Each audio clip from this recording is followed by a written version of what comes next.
बिस्मिल्लाहिर्रहमानिर्रहीम। शुरू केॾारो दास्तान ॿियो।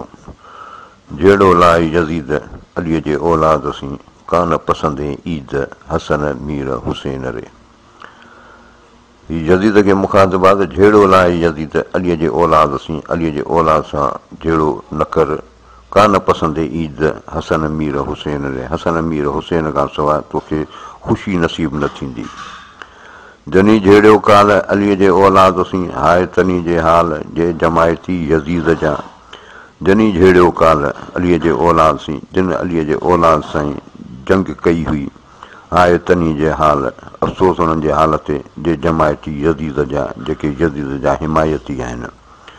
जनी जहिड़ो अॼु अलीअ जे औलाद सी भा तनी खां भॼ जे जमायती यज़ीद जा। जनी जहिड़ो अॼु अलीअ जे औलाद सी अॼु बि अलीअ जे औलाद सां माना जा के उहे नाफ़रमान थिया भाउ तनी खां भॼ जे जमायती यज़ीद जा। ए मुंहिंजा भाउ इन्हनि यज़ीद जे हिमायतनि खां भॼ। जनी जहिड़ो हाणे अलीअ जे औलाद सी महंदा पीअनि कान थिया जमायती यज़ीद जा। जनी जहिड़ो हाणे अलीअ जे औलाद सी महंदा पीअनि कान क़यामत ॾींहुं ए माण्हू शफ़ाअत खां महरूम थिया जमायती यज़ीद जा जेके यज़ीद जा हिमायती थिया।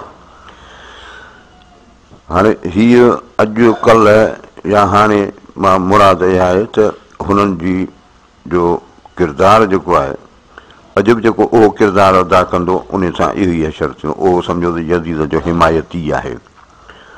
पावंगो भोपिड़ में हणे हज़ारी होल हीरे लाल याकूत जो कामिल सिर कंगोल रतो रत रतोल मोलियो मीर हुसैन जो। हीउ मंज़र पियो पेश करे त पावंगो उभो पिड़ में हीउ सूर्य पिड़ में मैदान में बीठो आहे हाणे हज़ारी होल। हीअ होल जी माना आहे ज़िरहल पर हिते मुराद थींदे हू तलवारुनि जा वार पियो खणे हज़ारे वार पियो करे। हीरे लाल याकूत जो कामिल सिर कंगोल हिन जे सिर ते जेको ताज रखियलु आहे सो हीरे लाल याकूत जो आहे। रतो रत रतोल मोलियो मीर हुसैन जो। जॾहिं ही शहीद थी वियो आहे त हिन जी पग मुबारक जेका रत में लथपथ थी वई आहे। किले वेर कटक में साहू सभु न हून पिड़ ते सेई पून मोटण जनी मेहणूं। किले वेर कटक में जंग जे मैदान में कटक में पंहिंजे सिपाह में साहू सभु न हून सभु पहलवान कोन हूंदा आहिनि। पिड़ ते सेई पून मोटण जनी मेहणूं हिन पिड़ ते उहे पवंदा उहे सिर ॾींदा जिन जे लाइ मोटण मेहणूं आहे उनजे लाइ मोटण में इहो बदनामी आहे या दाग़ आहे। किले वेर कटक में पाखर जो पाए अञा उनखे जीअण जो आसांगो आहे सूर्य सोचाए जो रुगो ई ऋण गिड़े। किले वेर कटक में पाखर जो पाए जंग जे मैदान में सिपाह में जेकॾहिं को ज़िरह थो पाए अञा उनखे जीअण जो आसांगो आहे त लॻे थो त अञा उनखे जीअण जो आसरो आहे। सूर्य सोचाए पहलवान उहो ई चवाए जो रुगो ई ऋण गिड़े जेको रुगो ई ऋण गिड़े माना इन जंग जे लाइ हर वक़्तु तयारु हुजे। हज़रत अली साईं जिन खां पुछियूं त तव्हांखे कहिड़ी शइ पसंदि आहे त पाण फरमायूं त रमज़ान जो रोज़ो हुजे पर उहो रोज़ो बि हुजे 40 वारो माना सख़्तु गर्मियुनि जो हुजे ऐं जंग हलंदड़ हुजे माना इन में चयो मूंखे सुकून राहत मिलंदी आहे। त हीउ सूर्य सोचाए जो रुगो ई ऋण गिड़े हीउ उहो ई सूर्य सॾाए सघे थो जेके इन शइ जा तलबगार आहिनि। किले वेर कटक में है जे हसन होए पहिरीं भेरे भाउ ते पतंग जीअं पियो आहे केरु ॿियो जो हलां करे हुसैन ते। किले वेर कटक में जंग जे मैदान में सिपाह में है जे हसन होए जेकॾहिं हज़रत इमाम हसन हुजे हा पहिरीं भेरे भाउ ते पतंग जीअं पियो त हीउ पंहिंजे भाउ तां जीअं पतंग क़ुर्बान थींदो आहे तीअं पाण ई क़ुर्बान थिए हा।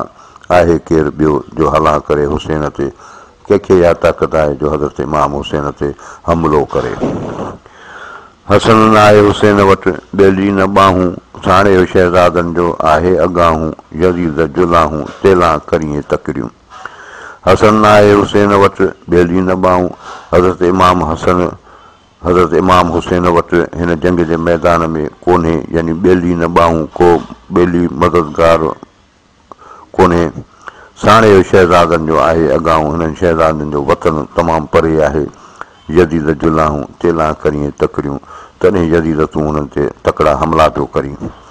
हसन मीर हुसैन जी सुई जंग जहान उॾाणा उर करे कारे पखे कान पीउ ॾाॾाणा पाण सैयद सभु मल्हाया। हसन मीर हुसैन जी सुई जंग जहान इमाम साहिबनि जी जंग सॼी दुनिया ॿुधी उॾाणा उर करे कारे पखे कान ही तीर जेके आहिनि से वसिया पिए कारनि पखनि सां कान उॾाणा पिए माना हमर जी हालत हुई पीउ ॾाॾाणा पाण सैयद सभु मल्हाया। हिन सैयद इन करबला जे मैदान में शहीद थी पंहिंजनि वॾनि खे सुरखरू कयो। हसन मीर हुसैन खे रुनू टिन टोलनि घर माण्हूअ जंग मिरूए अबनि में मलकनि पखियुनि पाण पछाड़ियो लॾियो हो त वञनि घोड़नि ऐं घोटनि ऋण में लाऊं लधियूं। हसन मीर हुसैन खे रुनू टिन टोलनि इमाम साहिबनि जे लाइ टिन टोलनि जो का रुनू घर में माण्हुनि झंग मिरूए झंग में जानवरनि अभनि में मलकनि ऐं आसमान में मलाइकनि पखियुनि पाण पछाड़ियो लॾियो हो त वञनि पखी जेके आहिनि उन्हनि पंहिंजो पाण खे सटियो कुटियो त हे अफ़सोस मुड़ब लॾियो पिया